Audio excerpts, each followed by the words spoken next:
semester C. If anyone is taking a mini-mester, which is a condensed semester, okay? This is a workshop that helps you to learn how to be successful. So even if you're not taking it this semester, if you plan to take one, this will give you good insight. You might like, what is that? What is it about? So you may even go to inquire whether or not it will be beneficial for you. There will be food. So if you're here on next Tuesday from 12 to 1, I encourage you to go there. If your time permits, go have lunch, go learn something for free. It will be beneficial. Right, now let us go here, everybody. Hopefully we are following our course schedule. The dates have been updated. So make sure that you're going according to this. Do not go in your dashboard and only do all your assignments or all of your discussions.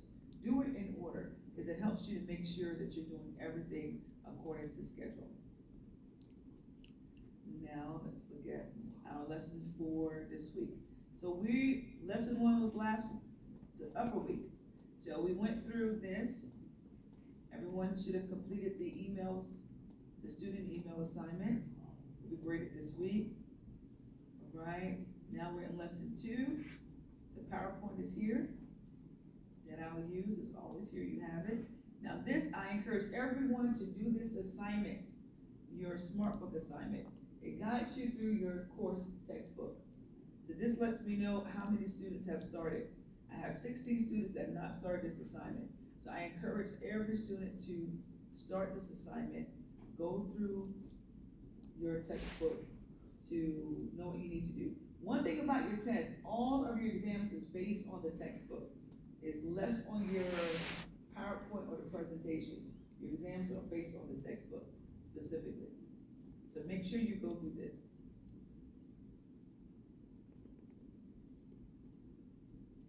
Okay, so as you can see, this assignment is your quiz grade. Whenever you see that chapter 1, chapter 2 assignment, that is your quiz grade. When you open that up, you have the option to answer some questions, skip around, go through different questions, and save it if you want to finish it. So, for this assignment, for coming to class at 10 a.m., you will receive these. This is the answers to this assignment. So only when you're in class you'll get the answers.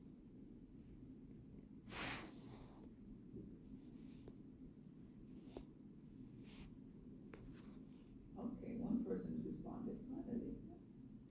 So if you want to take a picture, or if you already know the answers, this is a picture moment. Yay, it's a group project. Everybody take a picture. All right. Go down. All right, this one, 18 through 29.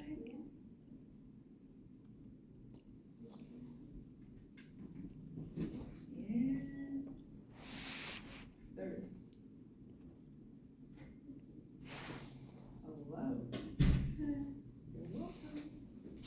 I will want to start taking pictures on the screen if I was you. And then find out why we're taking pictures. Now, let's take pictures. Let me start at the top again. Here we go.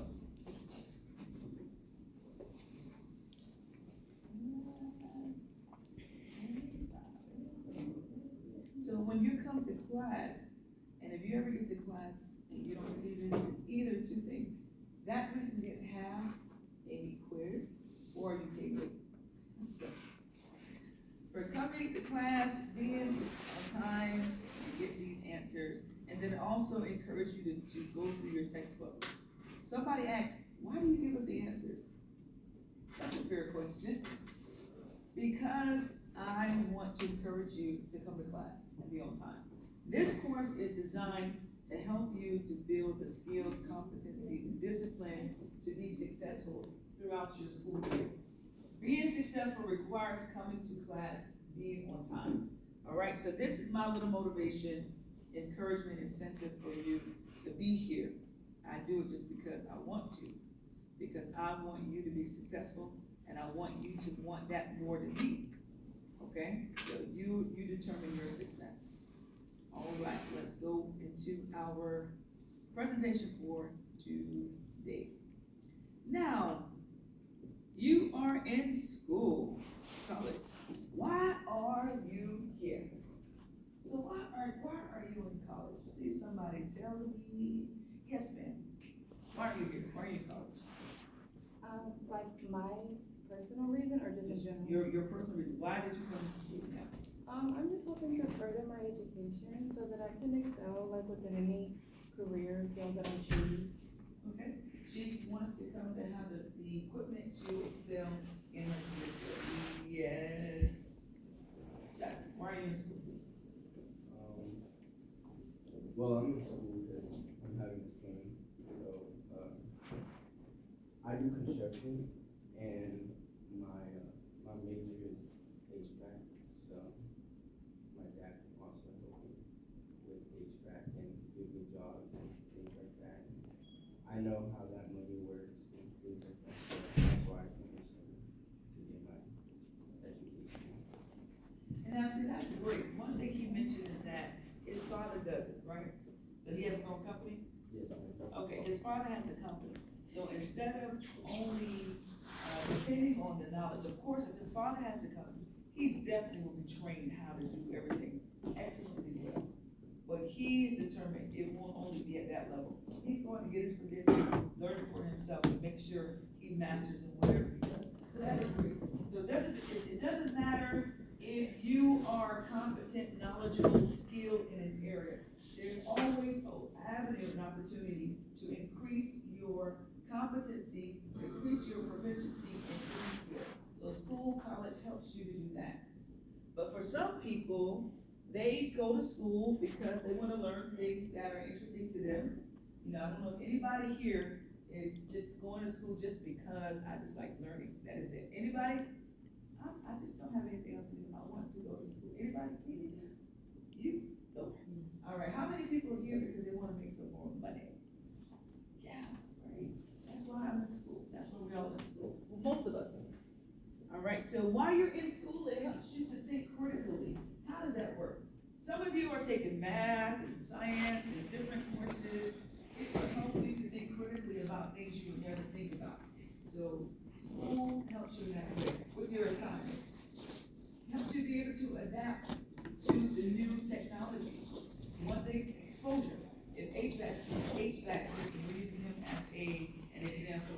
When his father learned about it, I'm sure the technology is different because he knows about it, and because of the technology, he's able to add to whatever his father's already learned and add a greater proficiency in that skill and be up to date on whatever changes. So school helps you to stay up to date on technological advancements. It helps you to be prepared to live in a world of diversity.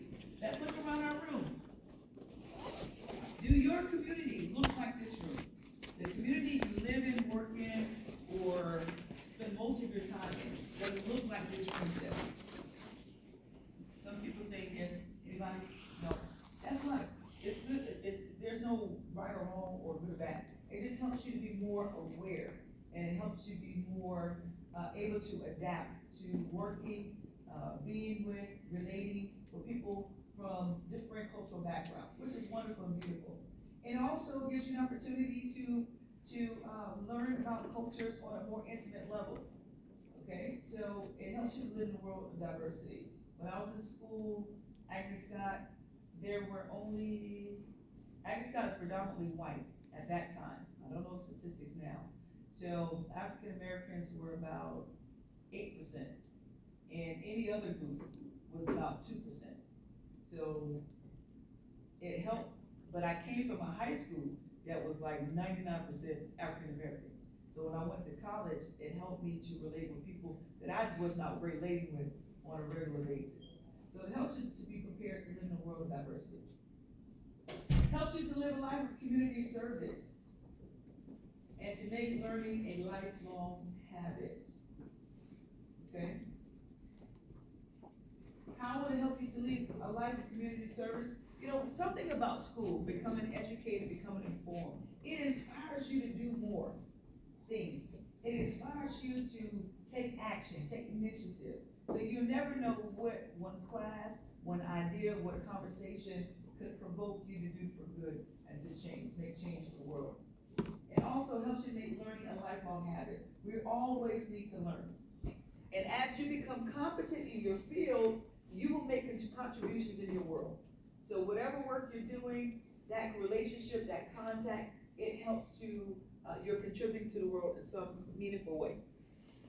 So regarding these statistics, these are the top 3 reasons why people go to college. Get a job, learn about things, and to get training for a specific career. I think most people resonates with number 3. And then me, I wanna make more money. What about you? Anybody just wanna make the money? Nobody? Nope, okay. All right, now the 5 key steps to achieving success is the Power Learning Strategy. So, POWER is an acronym, 4 or 5 words. Let's see if you know it. What does the P stand for? Prepare. Anybody else? P stands for what? She says prepare. What do you think the P stands for? Come on, P. Progress. Progress, all right. Prepare, you read it. Did you read it? Yeah, okay, all right. So you answer last. What does the O stand for?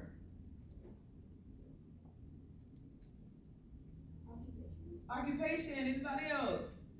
You read it? You read it, all right. It stands for organize. What does the W stand for?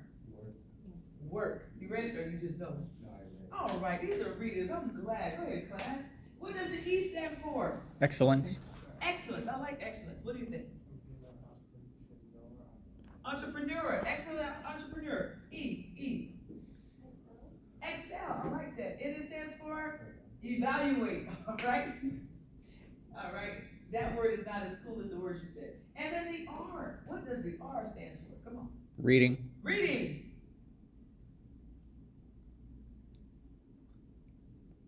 You, R.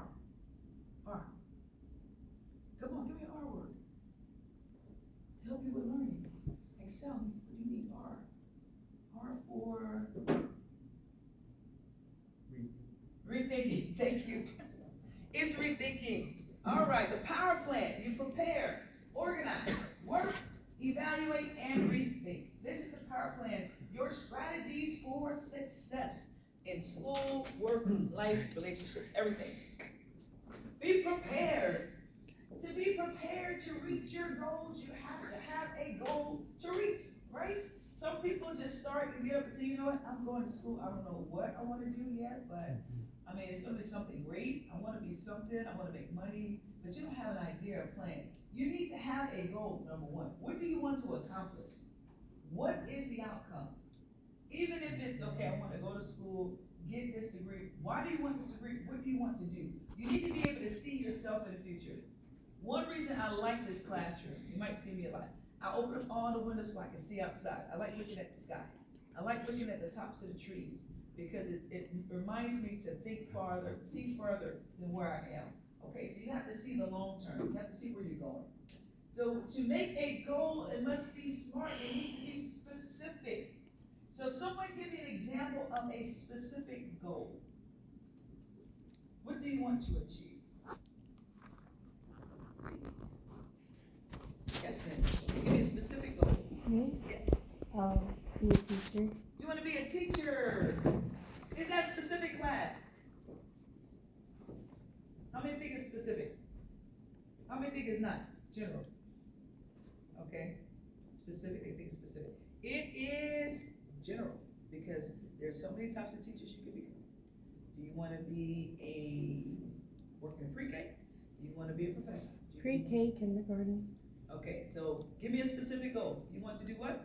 Be a pre-K or kindergarten teacher. Okay, great. Now, can we measure that she achieved this goal? Can we measure if she's able to do that? Is it measurable? What does that mean? Can we actually look at her plan, her process, to see that she's taking the steps to become that? That's what means to be measurable. Can you measure that goal? Yes, because she may have to go to school, get accreditation, get certifications, so she can measure to make sure that she's on track to do that. Is it attainable? Yes, she can actually do that. Is it relevant to what you wanna do? Yes. All right, is it time-based? She didn't give us a time frame. What is the time frame you want to do that? Within 2 to 3 years. 2 to 3 years. So she wants to be a pre-K teacher within 2 to 3 years. So that is that a short-term or long-term goal?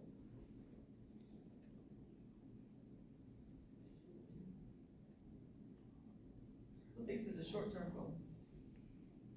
It's a long-term goal. Why? Because it's gonna take a long time to complete it. Short-term is really short, like short steps, short steps, short steps, short steps.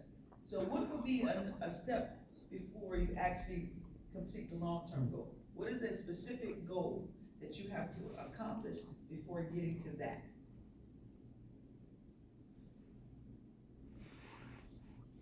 So when you're thinking Passing my classes.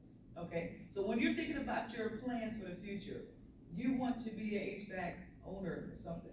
You want to be this automotive, whatever. That's your long-term goal. Your short-term goal is to, Pass all of my classes. how do you pass all of your classes? Do you want to get a D or C No, or everything? I say with an A. With an A. You want to pass all of your courses with an A. Mhm. That's a short-term goal. She does that, she's able to pass to the next step, okay? So that's how you do it. You have to break it up into bits. See exactly where you want to go. If you've never done this, it is very, very important. Plan where you want to go in the next, say, 2 to 5 years. What do you want to be? He already says he has a child one, so he's seeing his life differently. He's seeing ahead already. You have to see ahead, see further. You want to be married, you want to be settled, you want to have a family, you want to be a business owner. You know, think about what you want to do and come up with your plan. Be organized. It won't just happen. You have to be intentional about putting things in order, putting things in place so that it can happen.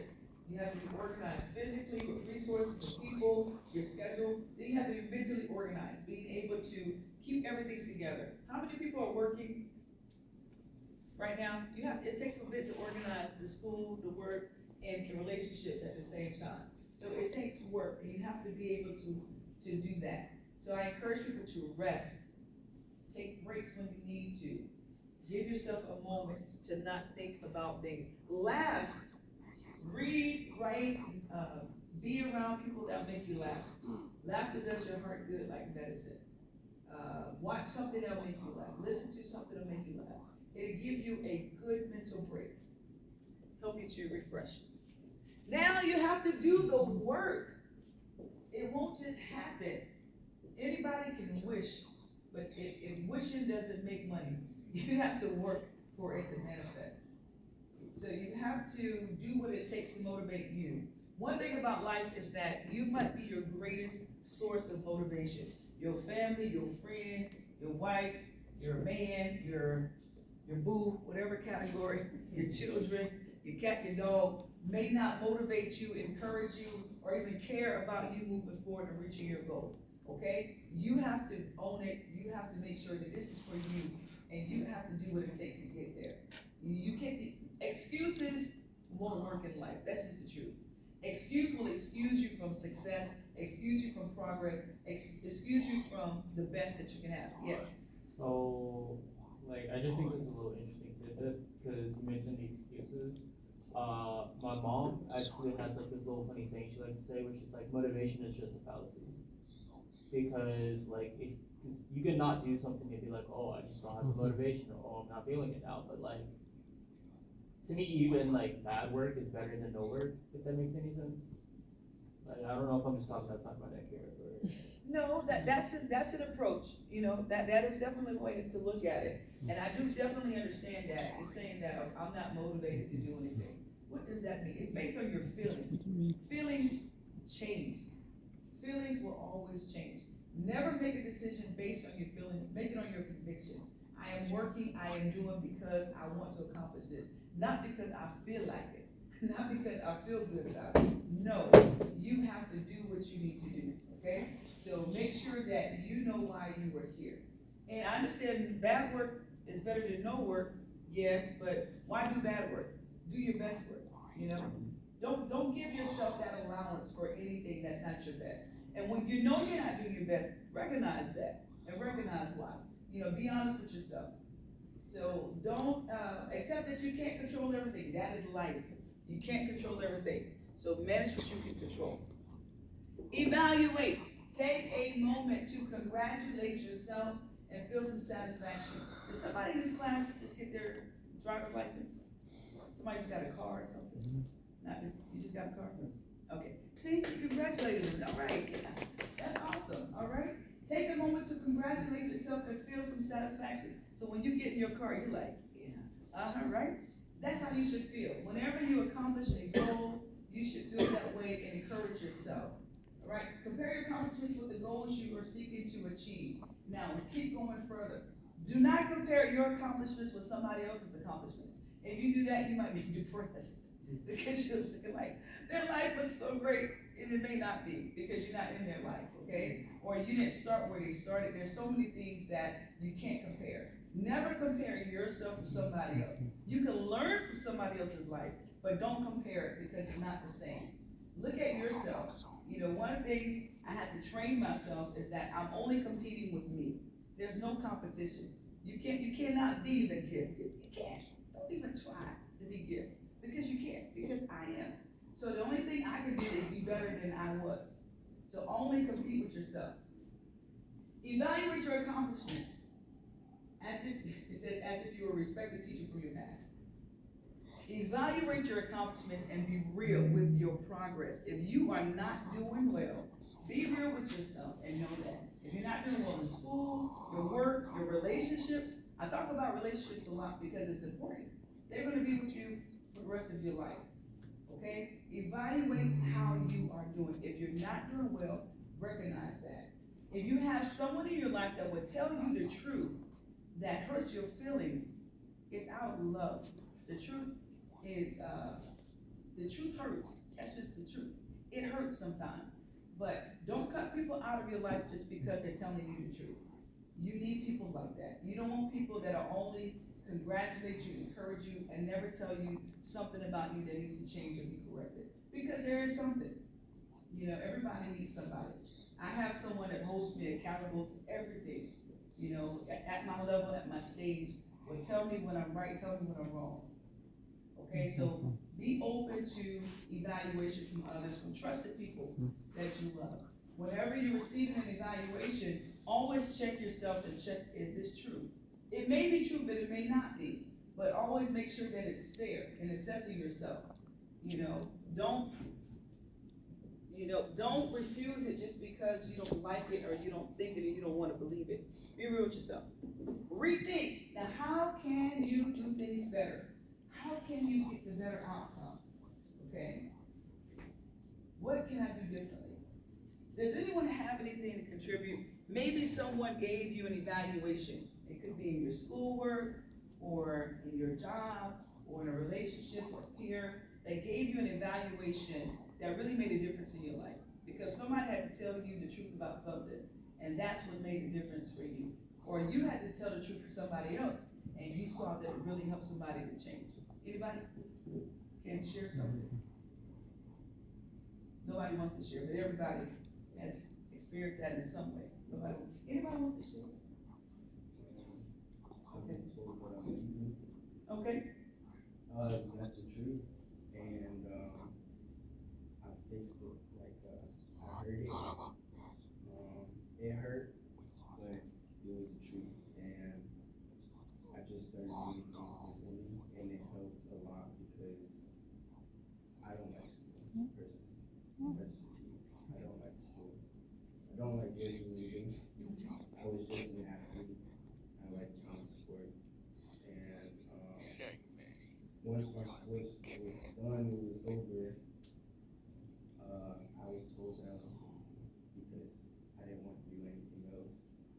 But it pushed me, and I think my kid also pushed me. Me having a kid pushed me to want to do better for him and also do better for my wife. So now I'm working with my dad and going to school and pushing myself to do this. So that's my thing. do a video. That is so powerful. Thank you for sharing the truth. That's what it's about. You hear it, you receive it, you do an evaluation. Hey, man, this is not good, but it is true. Do what it takes to change it. That is life. That is how it is. I wish I could have recorded you and take that and play it and send it to somebody right now. I know everybody has somebody, you know what? I'm gonna send this to this person. But that is awesome, but unfortunately, everybody don't respond the same way. What happens? You deny. You live in denial. It's not true. You might be a person that's always offended. I had somebody call me, this person, they was offended by this, they was offended by this. I'm like, dude, don't always look for faults. This is life. Get over it. I didn't tell them quite like that, but I told them a different way. But that is life. So recognize who you are, where you are. Reevaluate, go forward, and do it again. That is awesome. Thank you for sharing that. Complete the process. Know that there is another day. There's always another day. Don't fall for self-defeating thoughts. Self-defeating thoughts often leads to something called depression. I don't know if anybody's ever experienced that. Thinking things, allowing the negative thoughts to ruminate. I can't do this, this won't happen, or what if this happens, or what if that happens? Just negative thoughts. When you fall into that, it will limit your progress and limit your success. You might make some progress, but it will limit the height in which you can go. So don't fall for self-defeating thoughts. So right now, we will employ a activity. I want everybody to start counting to 20 in your head, not out loud. And start with number 1 and go. Start counting. Now say your name out loud. Stop counting, say your name out loud. Okay, stop and say it. Say your name out loud. Okay. So, what's your name? Adrian. When you said your name out loud, were you still counting? No. That's how you interrupt self-defeating thoughts. So if you ever wonder about how do I stop thinking these negative thoughts, this is one way. Talking. Talk that counters the thoughts. Okay? Talk yourself out of it. It helps. It is something that is practical, it is true. What happens is that your brain shuts up to hear what your mouth has to say. Your mouth is one of the most powerful tools you have in life. Your mouth and your mind, actually. The most powerful parts of your human body is your mouth and your mind. Your mouth will determine your future, and your thoughts will determine what you will say and where you would go. So if you can get your thoughts and your mind in the right path, in the right plane, anything is possible, and everything is possible. So, but to stop the self-defeating thoughts is to start talking what you want to happen. Like I tell myself, I'm a winner, I'm unstoppable, I am the greatest. Not out of pride, it's not out of arrogance, it's because I know who I am. And then my confidence is in my Lord, my Savior, but I know who I am. Okay, so that's why I talk to myself. So there any thoughts that's contrary to who I know I am, I cannot allow it. I have to stop it. I have to start talking. I say, Gift, stop, that's not true. And I'll tell myself what is true about me. So don't fall for it. Use a strategy that will work for you. All right, anybody graduated last year, 2024, any high school graduates? Yay, congratulations, you're in school. So guess what? This is not high school. It is up to you to succeed. Your professors don't care if you come to class. They do not care. They don't care if you don't do your work. Your mama will never be called. They will never send information home and email anybody. You will get a 0. Simple. Okay? If you don't do what you need to do, you'll get points deducted off your grades. That's what happens. A professor can talk about something totally unrelated in every class, but you're still accountable for the information. That is life. Okay? So it's a different ballgame. So you are responsible for what you learn. Every class, every professor is different. Every professor is different. So you have to make sure you're staying on top of your courses, asking the questions, getting involved, make sure you got all the information you need to be successful. You must manage your time and figure out what you're responsible for. All right, It gives you a fresh start, helps you to know your weaknesses and strengths, and helps you to be open to change. So determine that when you graduate, you won't only get that degree. Be open to change in any way good, any way that is good. Be open to that. Open to change, embrace new relationships, people, cultures, customs, just something that is new, that is different, that is good. Be open for what is good. What is not good, don't open yourself up to it. Don't do it. You know what it is and what it's not. So be open to change. All right, any questions? If anybody have any questions about their assignments, you can stay as CD. Not it, you're Ebony?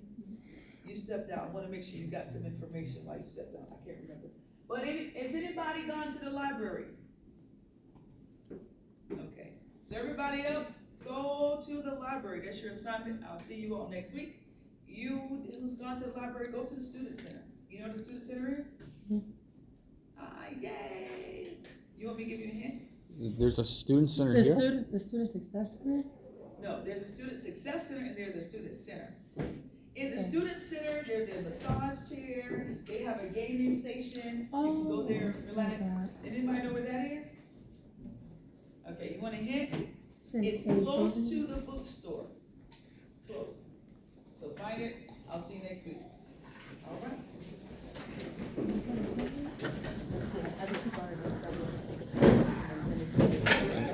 Yes, sir. Oh, okay. That'll be that?